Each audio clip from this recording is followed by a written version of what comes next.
fans, what is up? It is your boy TPJ. I am here. I am live on the 2-for-1 show tonight.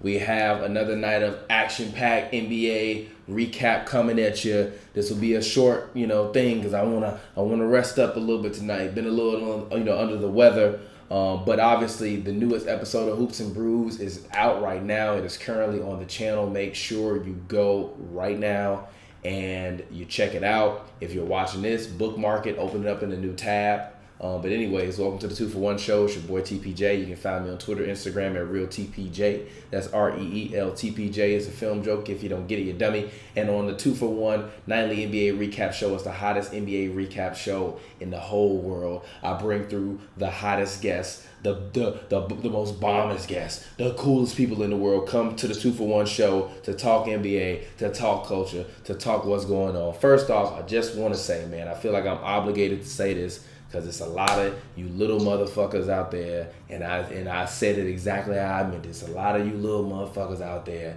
that watch our content, that watch our show, G. R.I.P. to the little homie Juice WRLD, man, from the crib, from Chicago. All you little mugs out there. If you got a problem, or you need some help, or you struggling with addiction issues or anything like that, like, it's a different world today for y'all than it was when I was a kid. We ain't have vapes and jewels and all of that stuff in school and stuff like y'all have. So I can understand how things can be a slippery slope, man. But regardless of how things are a slippery slope, it's always people out here that love you and that care about you. Regardless of the mistakes you make, you can come back from them. And if you actually do need help or something is wrong, you should always let somebody know. People care about you. If you got issues, you can always hit me up, G. You can always DM me, find me on Instagram or Twitter if you got some real life issues, man. Your life is worth it. And I feel like enough people don't tell young people that enough. And your life is worth it. But anyway, special guest for today's 2-for-1 show is the homie Pavy. He's here. Paverb, what up, man? Talk to the people. What's good? How you doing, bro? What's up, man? How you feeling? I'm good, man. We're here live on the 2-for-1 show. Pavy's joined us live via satellite from Los Angeles, from the Pav Cave, where he is usually recording his Paverbs and writing his prophecies that he is aiming to fulfill with the next woman that he meets out on the town in Hollywood. Pavy, welcome to the show, man. How you doing tonight? My guy, how you feeling? I'm good, man. How you feeling tonight, man? How's everything going with you? Obviously, you haven't been on the show like like that because you were gone for a little while. So people haven't really had a lot of time to get some Pavy takes. So what's been going on, man? What are your what are your thoughts lately? As we kind of open up this episode of 2-for-1 and talk NBA basketball. What are your thoughts, man? How you been feeling lately? Give me Pavy's take. Give me Pavy's take of what's been going on the past week in the NBA. I'm gonna let you talk. Go ahead. Well, for the Rockets, first of all, that no Mob Elation shot hurt my heart. Cause first of all, number one, I was happy to get the ball to Russ down the stretch. I thought that tonight was probably you saw early in the season too, but you hadn't kind of seen it since then. But I think you really started to, for people who may not see like the small details, you kind of really saw why you bring Russ to the Rockets.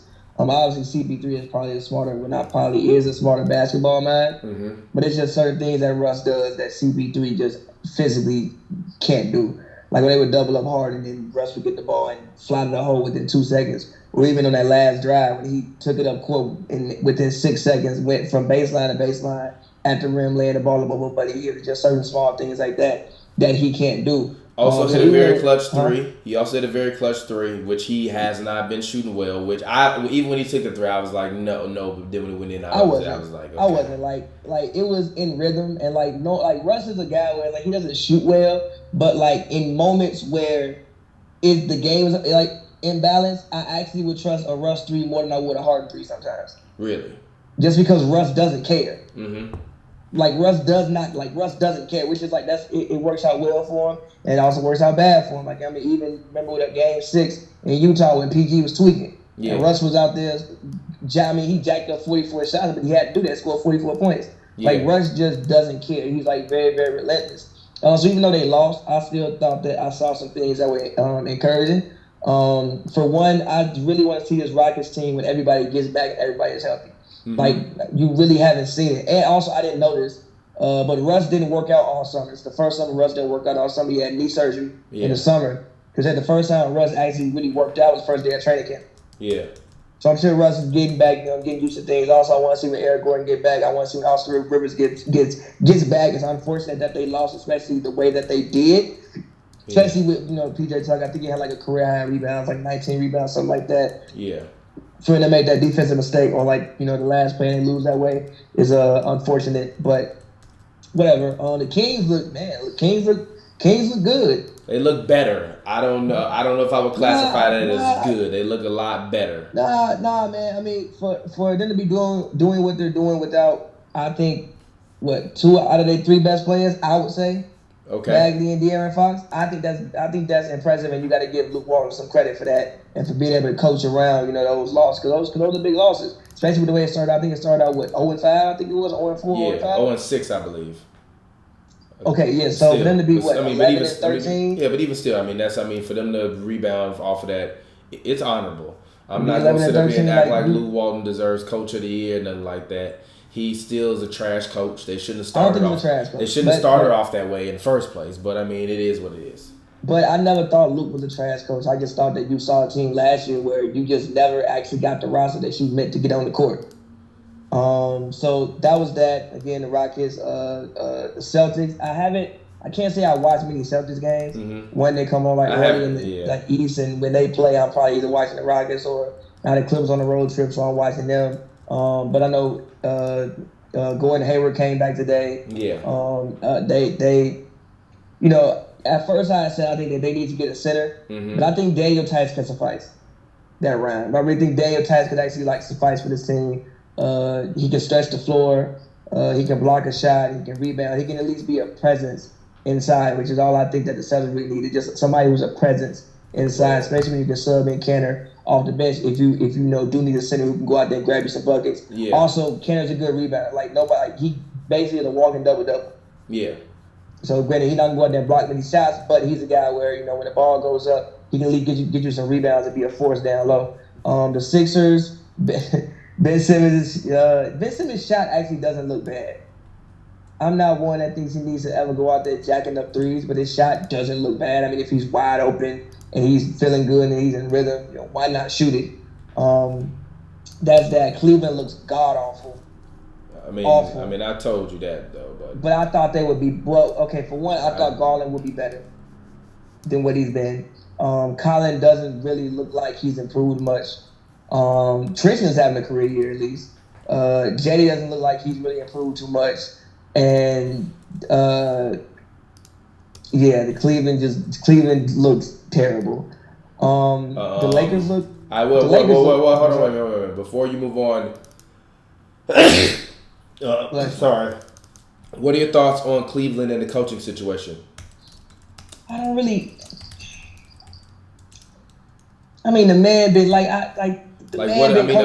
reportedly 3 players have spoken to the media about some discontent in the locker room as it pertains to Coach John Beilein.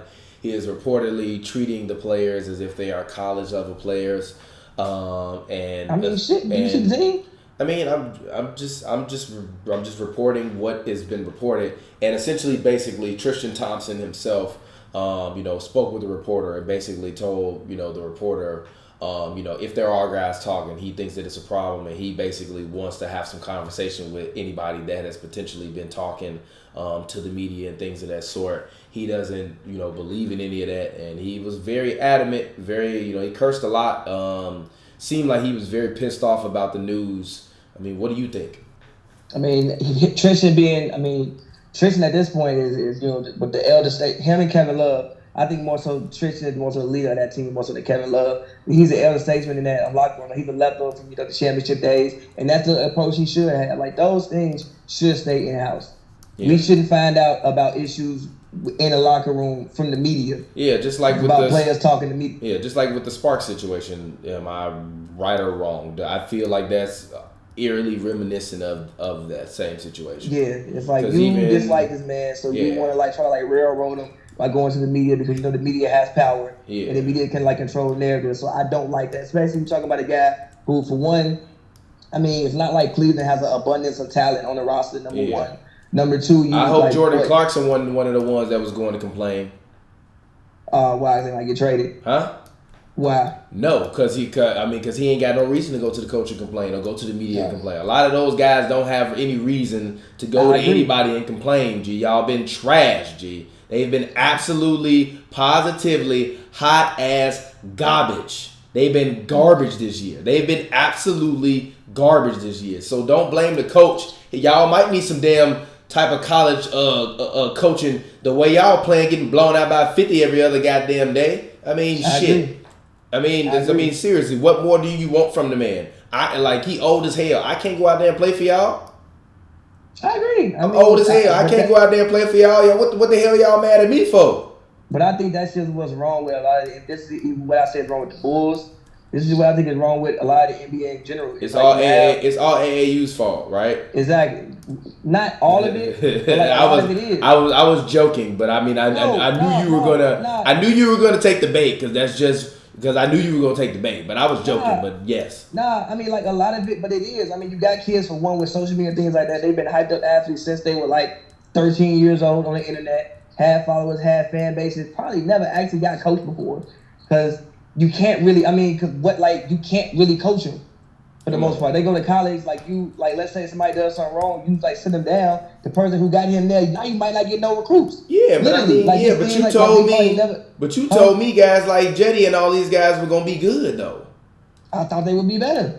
Even when you look at a guy like Trae Young, I feel like the pressure for him to match Luka Doncic, for his team to be good earlier, I think is affecting him. What are your thoughts about Trae Young?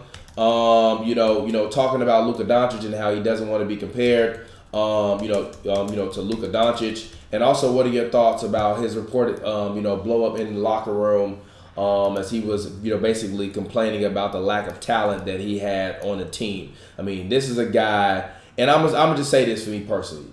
I always hate situations like that because I personally am just a firm believer that. Number one, I've never, and I've heard, plenty of people say this, that you don't see most people in most workforces go to, start out and they're like the best and started at the worst company. You know what I mean? So for a guy like Trae Young, it probably is kind of hard. Well, even, when he was in college, they were still doing better than that. I mean, they've been getting dog walked every night by 50 damn near. You know what I mean?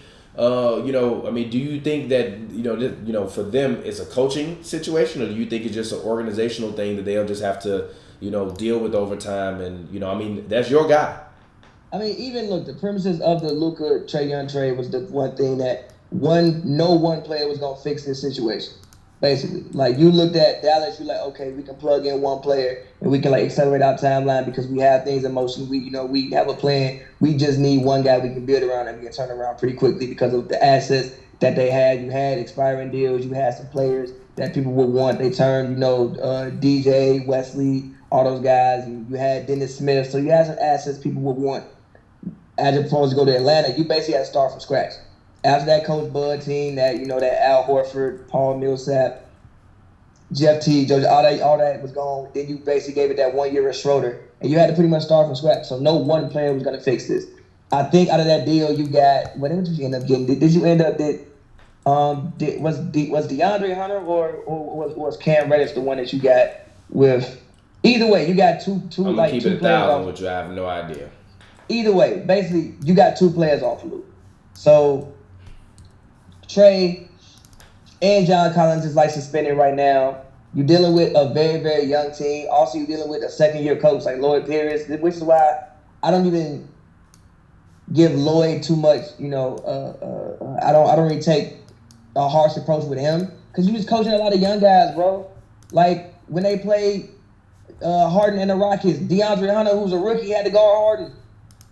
Like their backcourt right now is Cam Reddish and DeAndre Hunter, and Luke and Horton has been hurt. Horton, he's been hurt, and John Collins has been. Well, he got suspended, so Trae not really out there playing with nobody. Now, granted, it could be very, very frustrating to him. I would have liked for First of all, I wonder how that got out. Number one, how that report got out.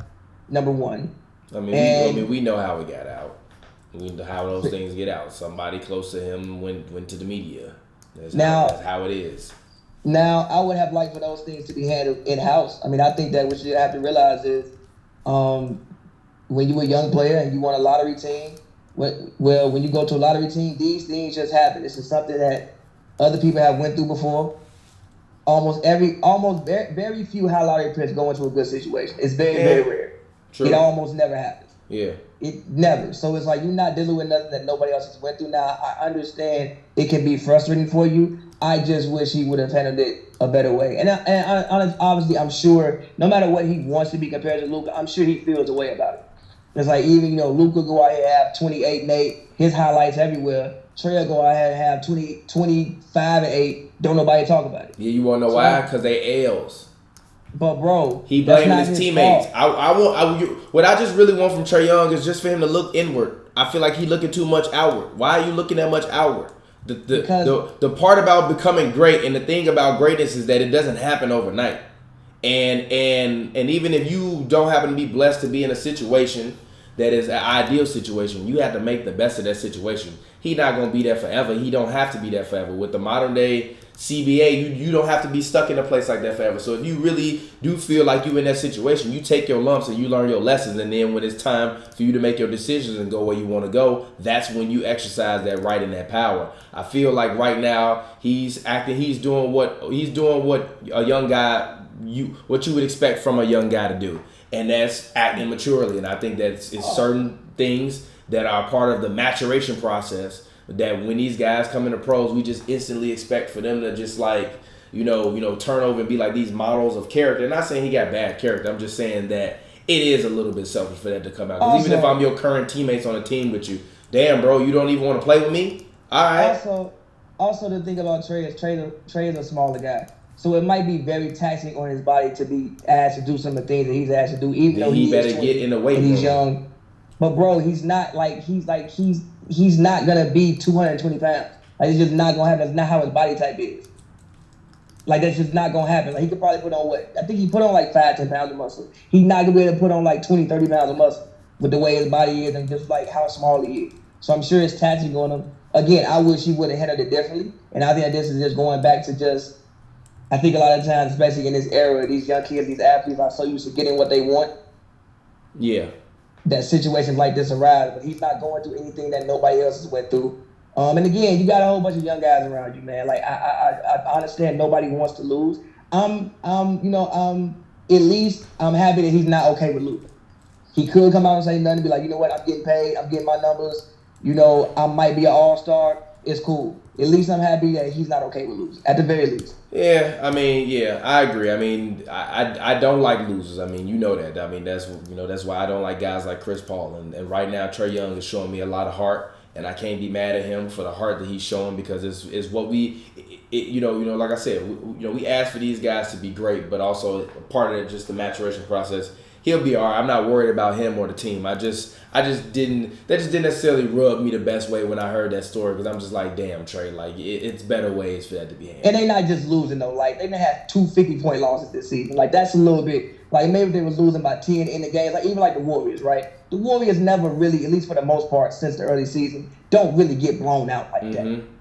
They might, be competitive, lose a game by 15 because down the stretch they just don't have the guys. Yeah. But at least they going out there and they being competitive. It look like the Hawks ain't even trying some nights. Yeah, but is that but also I feel like some of that falls on Trae Young too because if you the guy the same way with the quarterback, you are supposed to be a leader of men. So you gotta be doing that all the time. And I feel like part of that maturation process is getting guys when they don't want to come in and night out and play well or play to get their ass off their ass and go and play well. And I just feel like I'm seeing the guys rally around Luka. I'm not necessarily seeing that same thing from Trae, and I think it's the same. But see, I hate when you do that because look at the veterans that are around Luka. The Hawks got one veteran, Vince Carter. But they got Evan Turner too, but Vince Carter, Evan Turner. Everybody else on their rookie deal. What veterans? True. At least if you look at the Mavericks locker room, you got Dwight Powell been there. Tim Hardaway Jr. been around the league. JJ Barea has been there roster? since the championship. True. So you got other like Luka's in a good situation, and you got a Hall of Fame coach, Rick Carlisle. True. As opposed to you look Lloyd Pierce, second year coach, and a whole bunch of young guys. That's kind of what you get sometimes. They don't even know how to prepare to be great, to get themselves up to go to a game every day. Yeah. Sometimes. Yeah, I mean, for Trae, you know, we'll see. It's unfortunate. They got to fight through it. Hey, man. Hopefully better days on the way. It's a slippery slope, my friend. But but yeah, you know, like you said, hopefully better days on the way. But anyways, let's go ahead. Let's talk NBA action tonight. The LA Clippers come out tonight. The Clippers defeat the Indiana Pacers 110-99. What were your thoughts on the game? Did you watch it? I watched it. If you don't have any thoughts, I have some on the game. No, I watched like the first half. Okay.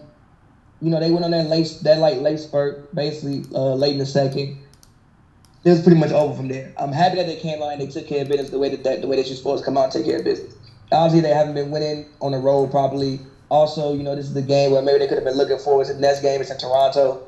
Obviously, Kawhi gets to go back to the Raptors. We'll see what happens there. But again, I think, now granted, I'm a person that when it comes to the Clippers, I'm not really worried about seeding. But at the same time, like you said, you don't really want to make it difficult upon yourself, especially in the West. I mean, you basically got 6 teams kind of, the Lakers a little bit far off in the pack, but then those other 5 teams are kind of all 2-3 games away from each other. Yeah. So you don't want to get in a situation where you're the 6th seed just because you was dropping some of these games because of whatever. Now, obviously, the good thing about this stretch is PG gets to go home to Indiana. The guys get to rally around him. Then Kawhi gets to go to Toronto. The guys get to rally around them. So also, I think it'll be this whole road trip will be a great bonding experience for this team because they really haven't spent too much time together outside of LA. Mm-hmm. Yeah, I thought go ahead. So I mean, look, I was just happy that they came out against a Pacers team that they should be. Like, obviously, the Pacers. Even without Kawhi, you thought that was a game that they should win? Yes. Okay. They have a better roster. Okay. Like, look at the Pacers' best 5 players and look at the Clippers' best 5 players. Who you want? Okay. I'm just asking the question. That's a game that they should win. Like, I mean, to be fair, the Pacers have been playing great basketball this year. Domantas Sabonis has been huge this year. This man has been averaging 18.4 and 13 rebounds a year. Definitely, something that I would have never expected to see from him, in his career. But I thought that this was a good win for them. I thought it was a good game for PG overall. I like nights where I get to go out and I get to see him look like he wants to be aggressive and he's in the flow. He kind of reminds me of Kevin Durant when he first went to the Warriors, when he was really trying to find his mojo with them. So certain nights he would kind of just disappear to the back, and then certain nights Steph Curry would kind of be in the forefront. Then certain nights it would be Kevin Durant, and then some nights it would be Clay. And then kind of as the season progressed, they started to pick up more of a little bit of a rhythm. I think that that's really what I've been missing from this Clippers team. It's just seeing a real rhythm. Because I mean, Zoo stepped up today too. Yeah. Zoo did, but Zoo always steps up when he gets minutes. But I feel like now he's getting more minutes though. Now, I feel like Doc is maybe trusting him a little bit more. I think that's because they're going to the East Coast, and you know what happens on the East Coast. On the East Coast, when you go to the East Coast, you going up against teams that have big, bodies out there. You know what I mean? Like if you think about the Raptors, you think about all these other teams. All these other teams in the East have bodies. So if you're Doc Rivers, you gonna need Big Zoo for this entire, stretch when you out there doing that, because you gonna need for that man to play well, because he gonna be playing against bigs. Trez is gonna fare well in the West against Western people, because for the most part, unless he's playing LeBron James, Anthony Davis, or Rudy Gobert, he's not really dealing with that much size that he can't handle in the front court. In the East, it's different. That's why I believe you're seeing a little bit more of Zoo, but that's also why I think Zoo is playing as well as he does, because he just needs to get time.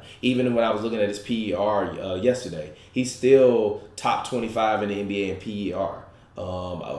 Top 30. Montrez is top 30, Zubac is top 30, and Kawhi Leonard is top 30. So they have guys, they have talent. It's just a matter of them actually seeing the floor. But I mean, we'll see. I think it's very interesting in terms of what's going to happen with this team as they move forward. Because Question. Yeah, go ahead. What type of reception do you think Kawhi will get in Toronto? He should get love. What you mean? I'm just asking a question. I don't know. I think it'll be interesting. I think he'll get shown love, but I think it'll be interesting. I think he will. I like Raptors fans should still kiss the ground at that man's feet, walk on him, all right? Because Toronto would not have a sports championship to this day. To this day, if that man had not walked through and started laughing, when he came through. The attitude he brought, the way he played like the Terminator in those conference finals, in that second round, they better show that man the most amount of love ever. Or if I'm any athlete, you just showed me everything I needed to see. Number one, y'all was cheering for the man KD when the man popped his Achilles. And then you gonna boo Kawhi. I'm cool on that one. They better not go out there with that fool shit. Because that's what that will be if they boo that man Kawhi Leonard. They better show that man love. He better get the best 1 season long highlight compilation. That compilation better look like he played in Toronto for 12 goddamn years. That shit better be better than Vince Carter's going away final game in Toronto, goddamn it. All right, that's how good that damn video better be. And if it ain't, it's something wrong with that organization. But I think that they will act in a classy way, even when you see guys like Fred VanVleet, Kyle Lowry. I'm sorry, not Kyle Lowry. Chris Boucher, all the guys on Toronto. They all spoke very highly of Kawhi. And although I don't believe he, talks to them that much, because I just think that he didn't really give a damn about none of them that much. I do think that, that he did build a special bond with those guys. And I think that they know it. And I think the city knows it. And I think that they're going to show him the proper respect. I mean, you really can't do nothing. I mean, honestly, it would be a classist thing for them to do anything other than show them respect. He paid them the ultimate poise. He never led them on. He never lied and told them that he would stay. He promised them a fair shot. He literally gave them the fairest shot of anybody. He did. He gave Doc and Jerry West a timer. He gave Doc, Lawrence Frank, and Jerry West a timer. He said, you either get this done or I'm going back. And he went back. He gave them their meeting. He did everything he was supposed to do. It wasn't like he did the decision. It ain't his fault people was chasing him with helicopters. So you can go ahead. You can talk about it. No, you're right. Yeah? All right, cool. So anyways, let's go ahead. Let's move on and let's talk about I gotta come up with a new name for this guy. I gotta find a new name for this guy. Let's go ahead and let's talk about let's talk about my guy, the Boston Hitman, aka Gordon Hayward. Pavy, tilt your camera up a little bit. Let's talk about the Boston Hitman, aka Gordon Hayward. He returned tonight. Obviously, he was out for a while with the hand fracture. Unfortunately, for Steph Curry, his injury wasn't like Gordon Hayward's, whose injury allowed him to recover really quickly. It really only felt like he was out for about 3 or 4 weeks. I thought he would be out more so probably around like 5 to 6. But still, even for Boston to me looks to be, if not the best team in the East, the second best team in the East. I don't watch them enough to really kind of hone in on it. But even seeing Gordon Hayward returning tonight and still being able to go out and put up an efficient night for this team is something that I think is encouraging, because they played well without him. But I think that him coming back and still staying within his role, especially on a night where you didn't have Marcus Smart tonight, you still came out, you outplayed the Cavaliers. He shot very well. He looked good. He looked healthy. It's going to be interesting. The Celtics to me aren't contenders to win a championship, but they can get to the conference finals. And I like Gordon Hayward, man. Man. Boston Hitman. Gordon Hayward, that's his new nickname. Go ahead. I mean, I think they could get to the finals. I'm not gonna write them off. I mean, even you look at, if they play, the Bucks, they at least got bodies to throw at Giannis. Mm-hmm. Like they at least got that. Also, they're gonna make Giannis guard on the perimeter. They're gonna, like Giannis might pick up some fouls. So I mean, I would. This is why the East is so crazy to me. I think like all the top 5 teams. And even a team like, honestly, man, a team like Indiana, they get Oladipo back. Now, granted, I don't know how Oladipo was going to look. Yeah, I have no idea how he's going to look coming out the injury. But if they get Oladipo back and pair that with Malcolm Brogdon, that's a wet top. Can you name me 3 backcourts in the league better? Just off the top of my head, what you got? I guess whoever you want to put in Boston's backcourt. Okay. The Rockets backcourt. I'm not upset. Okay. I'm not upset. Then you go, Conley and Donovan. No, but I don't know hell if that's no, necessarily hell better. no. Mike Conley been mid as hell this year. Hell no. So I mean, yeah, I mean, when you look at it like that, it has potential to be a top 3 backcourt in the East if Oladipo is back and he's healthy and he's looking anything like the old Oladipo that we used to see. Now, granted, I wouldn't give any a chance to win the finals, but I think that you got 6 teams realistically that could possibly end up in the conference finals. Realistically, so that's why the East is just so intriguing. I think everything depends upon matchup in the East. So I mean, in terms of like dynamic, obviously, you have you seen the Celtics this year in person? I haven't. Okay. Well, I've seen them this year in person. At the Clippers game. But in terms of this team, as you look to the East, we've talked, about size being a thing that can, potentially affect them as they go, down the line. What are your thoughts in terms of them being able to compete with teams on a night in, nightly basis with the size and with Gordon Hayward being their starting, power forward? The thing about it is, like, you got size, we're going to take your size out to the perimeter and kind of, like, render it pointless. I guess, like, that's what you hope for, is that we can take your size out there to the perimeter and, like, do you have the wing to finish to be able to guard my guys? If you look at a team like Philly, I think that they kind of built for that. Am I tripping? I feel like Philly's built for that. I feel like Toronto's built for that. That's what I'm saying. Like, but then flip side, Philly can't shoot. Okay. Flip side, Philly, the flip side, they actually can't shoot. Like, anything Embiid could dominate, but Embiid like to dance around on the perimeter a lot. They also might have a shooting issue. As opposed, you look at Boston, you got what? You got Kimberly, he can shoot. You got Hayward, he can knock down. Tatum can at least create his own buckets. Jaylen Brown can get you some buckets. And also, we can guard pretty much everything they do besides, like, Embiid if he decides he wants to, go in full beast mode on the block. Anything else they do, they can guard it. Yeah, okay. I'm not. Toronto, at least they got bodies. I mean, at least they got bodies to throw at Siakam. And also the thing about Toronto that I think that the fact their lack of having a real go-to guy is the only thing that's gonna hurt them. Like, I think Van Vliet probably has the best chance of being that guy for them down the stretch. When it gets tight and we need a bucket. Like, I like Siakam, I do, but I don't know if he's a guy who can get you a bucket yet. I'm still not sure if he can get you a bucket yet. I do like Siakam, especially when you get out in the break, you get in transition. That's hilarious. You get out in the break and you get in transition. Yeah. And again, like, defense can create offense and they can do whatever. But also, I think they have a little bit of an issue now that you see Lowry and you see Surge back. I think you kind of saw the other guys get into a rhythm, and now you throw Lowry, you throw Surge back into there, and I think they've had a little bit of an issue. Yeah. They played the Bulls today and they won obviously against the Bulls, but they've decided a little bit too. Yeah, I think Lowry has proven himself to be expendable. I think obviously he's an older guy. His contract is movable. They gave him the extension. But I'm looking at that team and they looked like a force before he came back.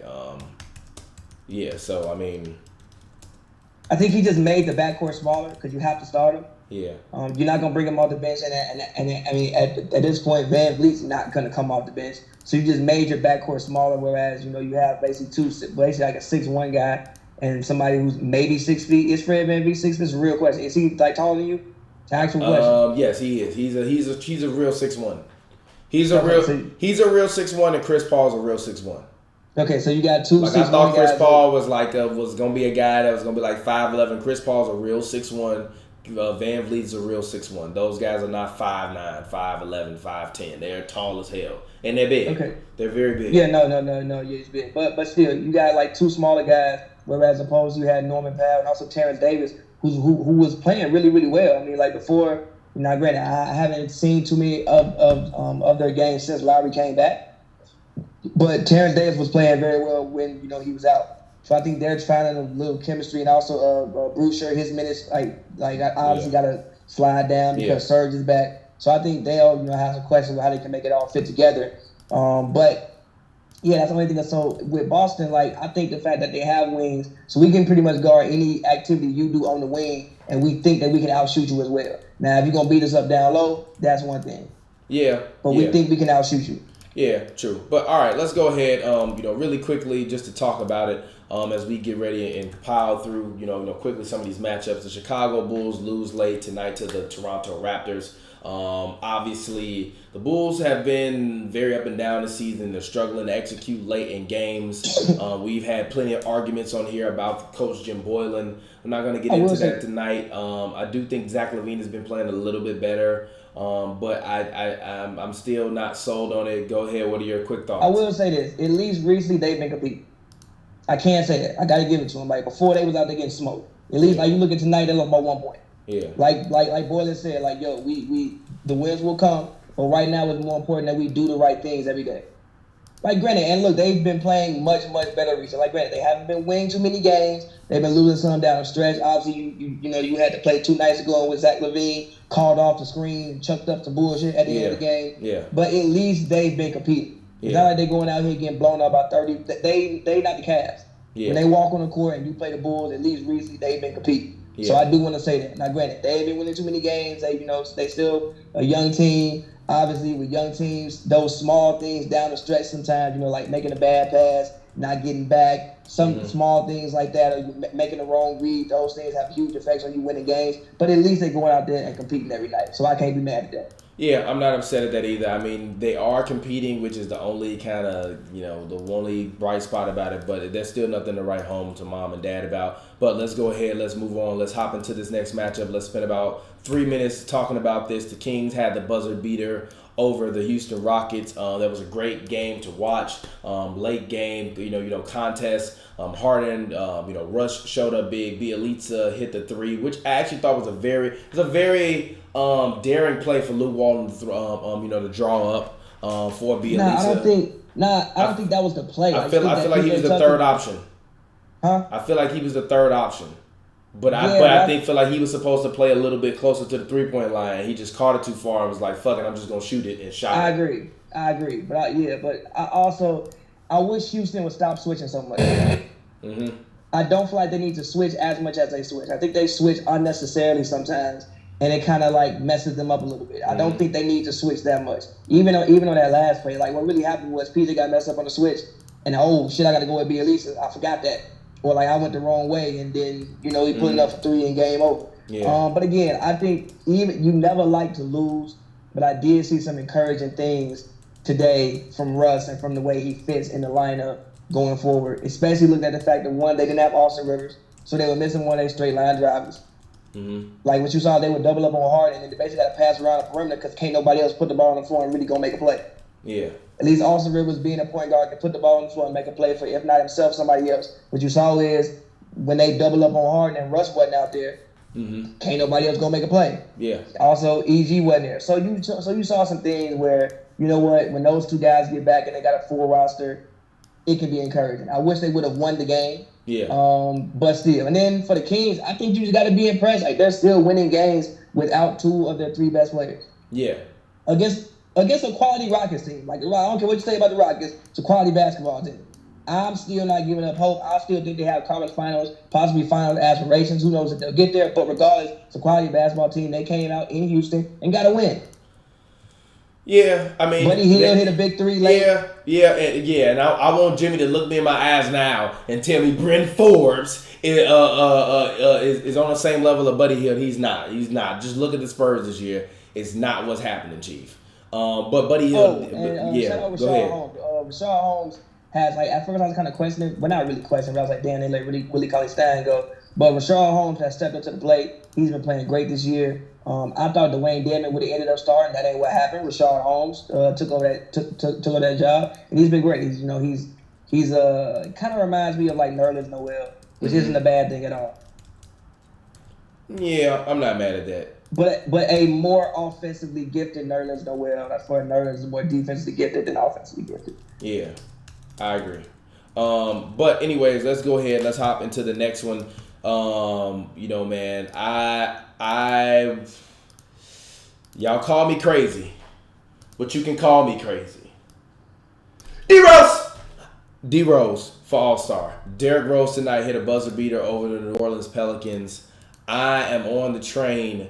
I am on the let's get DRose to the All-Star game train.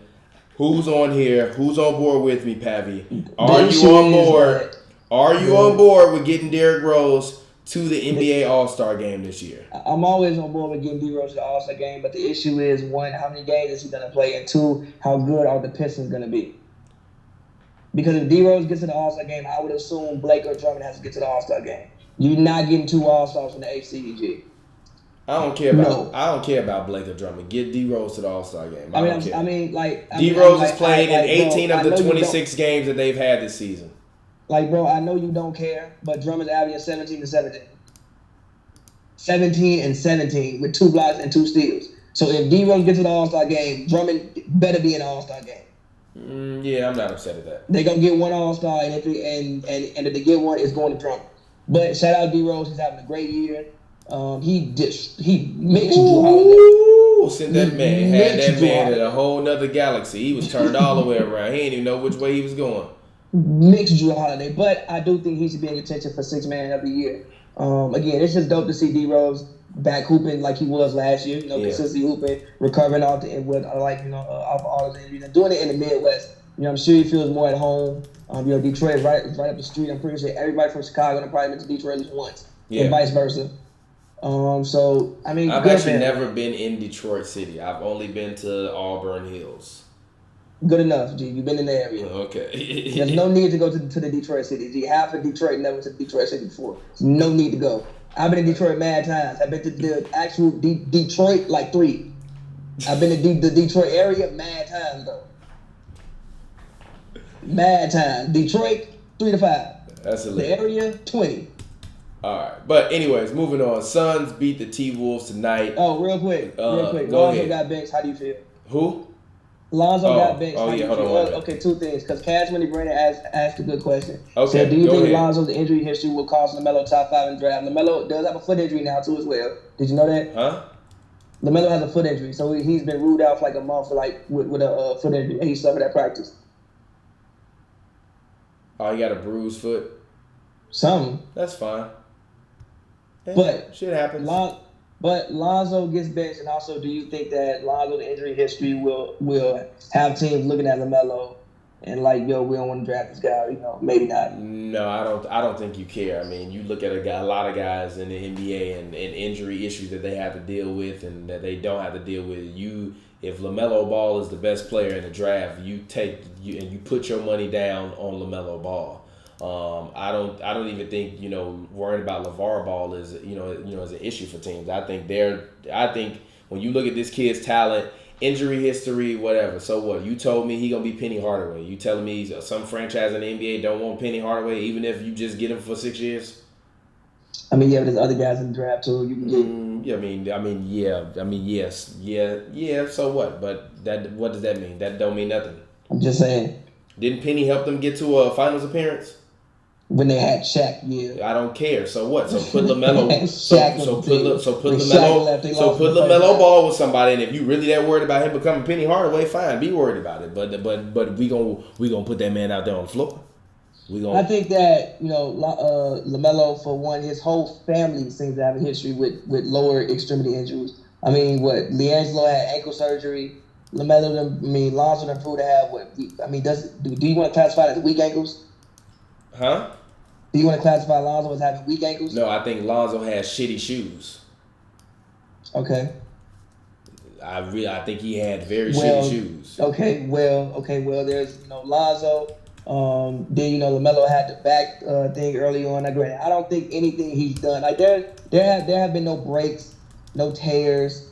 So it's nothing that you're really, really worried about. But I think teams might look at his brother and his brother injury history and maybe at least consider it when it comes to LaMelo. But how do you feel about Lonzo getting mixed up?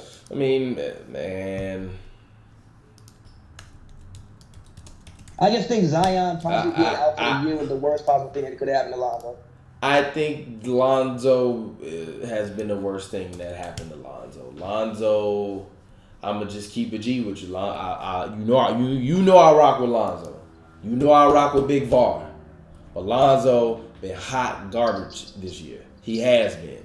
And you can say what you want to about Zion. If he's this transcendent talent that you and I have both been saying he's supposed to be. And he ain't been looking that good. Also, I still think they have him playing like it seems like nowhere he can go, they let him play point guard. Like you got him out there with Drew Holiday. Like what was the lineup at first that they first ran out there? It was Drew Holiday, Lonzo Ball, Brandon Ingram. Who was the four at first? I have no idea. Oh, JJ Redick. I mean, JJ Redick is in the mix no, too. No, Redick was off the bench at first. Oh, okay. But then I think they had injuries. Then he started. Regardless, like you just in a situation where you need shooting on the court, and it's like the odd man out just happens to be Lonzo, and nobody's giving him a chance to, run the offense. Now also as double-edged sword, Lonzo maybe hasn't shown the ability that he should be able to run the offense at the same time. But he's pretty much, since he came to the league, he's really been in no situation where somebody's giving Lonzo the ball and letting him run the offense, which I think hurts him and hurts his confidence level a little bit. But also, I think there's just so much stuff that's happened to him in the first 2 years makes it just really, really hard to just recover from.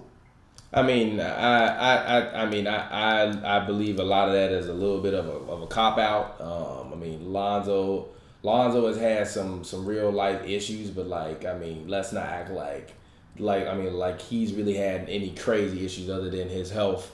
Not necessarily being what he would want it to be in terms of him being healthy. I mean, he ain't really had that many issues, bro.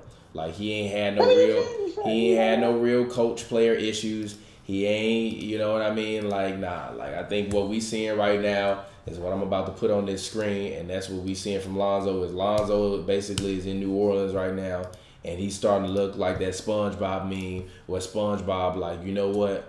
I'ma head out. Cause that's what Lonzo's looking right now. Lonzo looking like that SpongeBob meme. He looking like I'ma head out, all right? Because it ain't looking good. He don't even be looking inspired. He just stand out there on a 3-point line and jack up trash ass threes that he been bricking. He been throwing up more bricks than a downtown construction man. Does Lonzo even get his team option picked up this summer? It's a real question. I think it depends on one guy, Zion Williamson. Is Zion gonna come into the league, and is Lonzo gonna be the thing he needs? If Lonzo is gonna be the thing he needs, and they kind of comes in and Zion starts playing, because they're expecting to bring Zion back within probably the next I think it's the next 3 weeks, something like that. 3-4 weeks. No. No, yeah. They said I thought he had another setback. They said we might not see him until 2020 or something like that. I don't think he had a setback. No, they said they said he wouldn't. Today. They said he wouldn't be playing back to backs until next. I mean, he won't be playing consecutive games. Nah, bro. Some today said he hasn't even started on-court work yet, and they're being very cautious with it. Okay, I'm not upset at that. Still, I don't know if he's playing this year in general. Yeah, according to this Bleacher Report article, it says he may not debut until early 2020. So still a month away. I'm not upset with that. And that came out today, a month away. So what? I'm cool with that. If he's a month away, that gives Lonzo about 40 games to play with Zion. That's your tryout for the rest of the year. Because if he don't do what he's supposed to do, they're not gonna pick it up, and he's gonna wind up somewhere where we don't want to see him, or he might wind up somewhere where it actually might just be good for him.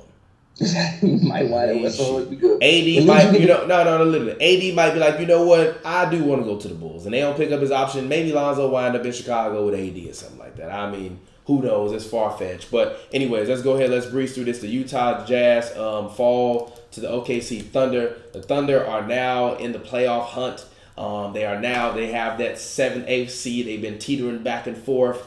Chris Paul looks to be playing inspired basketball. Not just inspired from the standpoint of his numbers look good, because his numbers obviously aren't as great as they always are.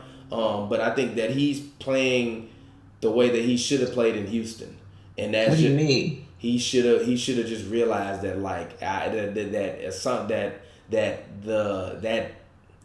he talked about it in the cold thing that he did with Kevin Hart, where he was like, some of my teammates might not like me, and they might think that I'm not a likable guy to play around or whatever, but I want to win. And I feel like he knows and senses that he has to play well and be good in that locker room, or he will not get out of OKC. Because if he comes in and you got some chemistry issues after he just gotten rid of it, by Houston, teams will be looking twice at him. But he's come in, he's meshed well with the little guys. The younger guys. I've heard him say numerous times he really likes Shea. I'm proud of his role, the way he's playing with this team. He's doing what he's supposed to do, and they're a playoff team. And I wouldn't be surprised if they actually did make the playoffs and took a game from the Lakers if the Lakers remain the number 1 seed. Although I still kind of think the Clippers might sneak up and take that number 1 seed. But regardless, OKC Thunder versus Lakers, Clippers, whatever. That's a cute 5-game series in the first round. Thoughts? I mean, I just want to say there was a pattern that they take after the Chris Paul trade that I said the OKC Thunder could make the playoffs. Everybody called me crazy. Said Chris Paul was. Said the roster trash. I just want to say I said that. Now we'll see if it remains to be seen if Chris Paul can stay healthy, but it seems like he will. I think even in Houston, a lot of the ways that he was using it was kind of overexerting his body, especially at this age. At this height, have him ISO all the time and do some of the things he's doing. I just don't think at this age he can do that consistently. And I think that's why he was getting hurt, because you got him kind of overextending his body and doing things that he shouldn't be doing. I think that here in OKC, he's doing what he should be doing, using his intellect a lot more. He's off ball a little bit more. He's playing in more of a ball movement type of system instead of just sitting out there dribble, make something happen. And yeah, this for one, I just think it's great experience for everybody in OKC, especially for Shea. The fact that he gets to go to practice, like who knows what they sit and talk about at practice, or what he gets to show him in practice. Like being able to learn from him, I think people hated it, but when he even pointed out Jordan Bell's jersey being out tough, trash. It's like, he knows the rules. He broke the rules. I'm trying to win a basketball game, and it helped him win a basketball game. That's all a part of basketball IQ. Like, this is the guys that they all get to learn from every day, and I think that that's great for that franchise. And even looking past basketball, if ownership or management or coaching or something he wants to do, I think OKC is a place that if he wants to stay, he could do that at. I really do. I think that the organization is small enough that he can come in there and make a positive impact and be a positive presence there. And then when he's done playing, he can go straight to, some type of coaching role or, some type of managerial office role if he so chooses and if he stays there. Okay. Also the thing about OKC is they don't really have to trade him because they have so many picks. Any star, literally like any star who has any type of we want to get out, we got 2 years left in the deal, OKC can go after it. They got like 90 million picks. Somebody gonna come up again. Yeah, I'm not upset at that. But I think you're gonna keep him because I don't think there's anywhere for him to go, quite frankly. And if I'm the Bucks, I'm not gonna disrupt what we have in the locker room for Chris Paul. I said if I'm the Thunder, we might go to the playoffs. Yeah. Like we traded Russ and PG and we going back to the playoffs with picks. Yeah. But speaking of interesting situations, the Jazz. Are the Jazz in trouble right now? No, I don't think they're in trouble unless people gonna keep getting hurt. Mike Conley keep missing every other game. Ed Davis still when he broke something, or did he fracture his finger or something like that? So Ed Davis probably like a month or two away. If people gonna keep getting hurt, then yes, because their backup guard situation is not the greatest. Moutier cool, but he's not really settling nobody down. Basically, what they do, they had Donovan Mitchell playing PG tonight, and just moved Joe Ingles to the starting lineup. Which the issue is why Schroeder had 30. Because you got goddamn Joe Ingles trying to guard Schroeder. That's not going to work, G. Yeah. He's just going to run right by the man every damn time. So, no, I don't think they're in trouble. I still think they will make the playoffs. Now, what they do when they get there, God knows. But I still think they will make the playoffs as long as they can at least stay somewhat healthy. Yeah, I think we'll see. I think those Utah fans, I was hearing a lot of smack being talked a few weeks ago. I was being called idiots and asked how I like my crow being served up, and it looks like somebody might be getting some crow served up, and it ain't me. Also, real quick, Mike Conley, looking at his contract, if I'm not mistaken, I think they got the team option on him after this season. I could be wrong. Yep. Next season they can decline his team option, so he better go out here and play basketball before he be an unrestricted free agent this summer. Mm-hmm. That's $34 million that they could definitely use. Yeah. So I'm gonna go ahead before we get ready to get out of here. I want to go ahead and I want to give my final thoughts of the night. It's been a great time watching the NBA. I won't lie though, I miss being in the Staples Center. I'm there all the time. It's kind of weird. It's been like a week and I ain't been there. It's like, bro, what's going on? So the Clippers are currently on a road trip. It's very interesting that that's going on. But tonight I have to give out my Trash Award of the Night. Trash Award of the Night. My Trash Award of the Night is going to go to the guy that Pavy loves with all his heart, his might, and his soul. And I cannot stand to watch play basketball, James Harden. I saw the man come down court against Trevor Ariza. The man ranked. Trevor Ariza is literally he's coming around the screen, so he's like moving his arm out to come around the screen. Harden reaches underneath the man's arm as he's coming around the screen, goes up, shoots a three. No, go wrong. He made the shot. It's not the shot that I have a problem with. Flails up.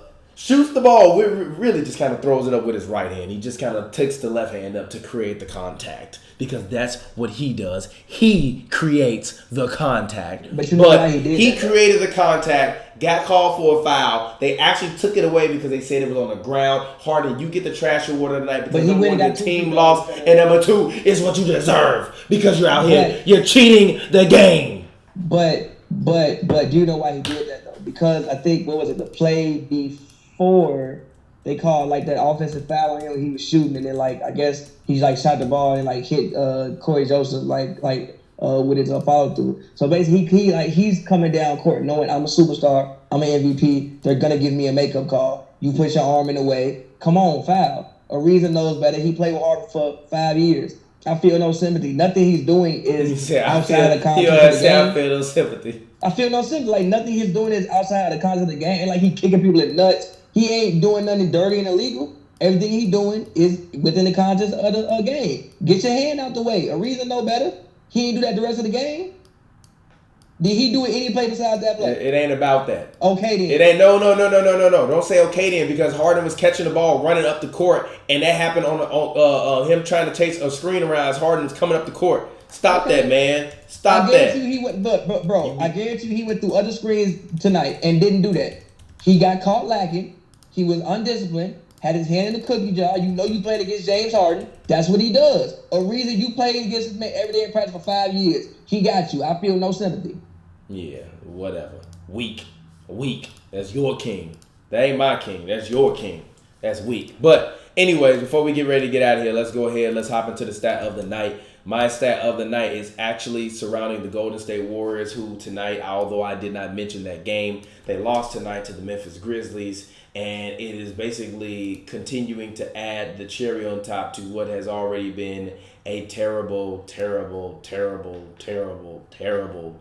season if you are a Warriors fan. But my stat of the night is actually in regards to the Warriors' loss tonight. Their loss tonight signifies their 20th loss of this season. If you look back at the Warriors the past 2 seasons have not suffered their 20th loss until March. Their the previous one from last year, they suffered their 20th loss to the Boston Celtics on March 5th, and then in 2017-2018, I'm sorry, it says 2017-2019, the Warriors lost to the Raptors. I'm sorry, not to the Raptors, to the Pacers. And that was on March 27th of 2019. It's amazing how much time flies and how quickly the cards can change. I will give Pavy his credit. He said the window was closing. I don't think the window's closed. Because like I said on Hoops and Brews, I think that we are gearing up for a championship run next year. Steph Curry will be back. Klay Thompson will be back. We're going to figure out what the hell to do with D'Angelo Russell. And hopefully they can trade Draymond Green away for anything. Because he's not getting traded. They need Draymond had a good game tonight too as well. Who cares? He's not getting traded. They lost. Yeah, what's a good night? Did he crack 10 points tonight? I think he had 16 actually. He had 10 the first half. Really? Let's go. Let's actually see. The Golden State Warriors lost tonight 110-102, by the way. Draymond in the game had 16 points. He had 16 points, 5 assists, 3 rebounds, 3 blocks, 4 turnovers, and -11 for the game. What championship performances are made of. Great job, Draymond Green. Anyways, Pavy, go ahead, get your plug in. Thank you for calling and joining me tonight on the 2-for-1 show. Talk to the people, let them know where they can find you at. Yeah, as always, man, you can find me on Twitter at Pavy Pavy word all one word, guys. We having a lot.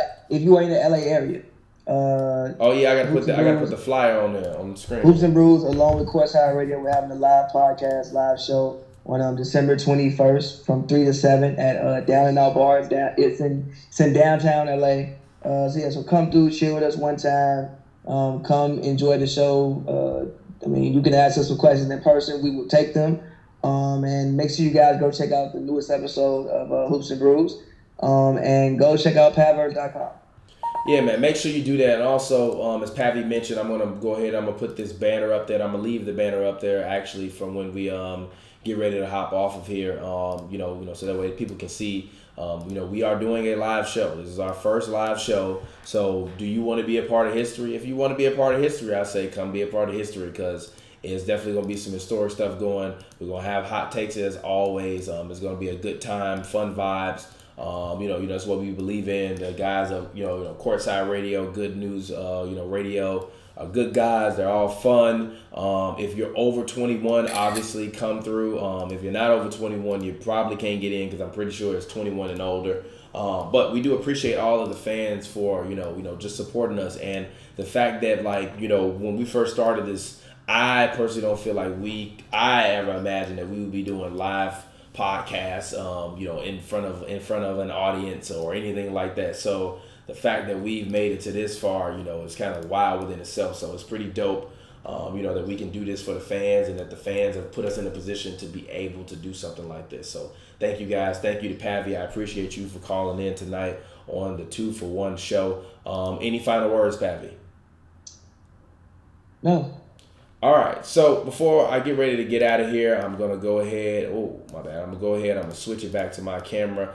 Pavy, man, thanks for calling in tonight. I appreciate it. Thank you very much. I will get up with you later, bro. But everybody, once again, as I said before, thank you for tuning in to the 2-for-1 show. It is your boy TPJ. As always, find me on Twitter and Instagram at ReelTPJ. That's ReelTPJ. It's a film joke. If you don't get it, you dummy. And as I said before the show, guys, if you have problems, if you're dealing with issues and you need somebody to talk to or things are a little bit bad and you feel like you don't have anywhere to turn to, you can always feel free to hit us up. We love all of you guys. We appreciate all of you guys. RIP to the little homie Juice WRLD, man. Shout out to him, man. And if you one of these young rappers out there and you just happen to be watching us, just know your life is worth it. And, it's much, much bigger things out there in the world for you guys other than, doing things that could potentially be fatal to yourself.